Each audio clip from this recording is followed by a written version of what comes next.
Welcome to Book Juice, where we don't just revisit the classics, we pull the emotional thread until it hits your real life. Whether you're running errands, cleaning up, or catching a moment to breathe, this reflection is for you. Are you someone who's ever felt stuck in a life that looks fine on the outside, but feels like slow suffocation on the inside? Then Ethan Frome might just hit harder than you expect. Because this isn't just a novel, it's a quiet unraveling, a winter frozen town. A man who once had hope, now barely moving through routine. A marriage that feels more like a sentence than a connection. And a forbidden love that offers the only warmth he's known in years. From the outside, Ethan Frome looks like a man living a simple life. But inside, he's buried. Buried under duty, under silence, under the weight of choices he never really felt like he had. Enter Maddie Silver, his wife's cousin. She's light, she's energy. She represents everything Ethan's life isn't. And suddenly, what was numb starts to ache. But this isn't some flashy love triangle. Wharton doesn't give us drama. She gives us desperation. Every glance, every moment, every small act of care between Ethan and Maddie feels like rebellion. Because when you're starved of joy, even the smallest connection feels like fire. And what makes this story so devastating? It's not what happens. It's what can't happen. Because the world Ethan lives in, a cold, isolating, poverty-stricken Massachusetts town, doesn't make space for escape, or passion, or second chances.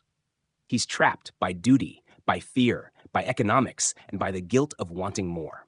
And isn't that still true today? How many people do you know who feel stuck, not because they're lazy, but because the life they built was never theirs to begin with? How many of us were handed expectations instead of opportunities? Ethan Frome isn't about weakness. It's about quiet resistance and the painful reality that sometimes love doesn't save you. Sometimes it just shows you what you're missing. Wharton's writing is spare, but her emotion, it's relentless. You don't just read Ethan's story, you feel it. The cold, the longing, the aching silence between what is and what could have been. And when the story ends, it doesn't release you.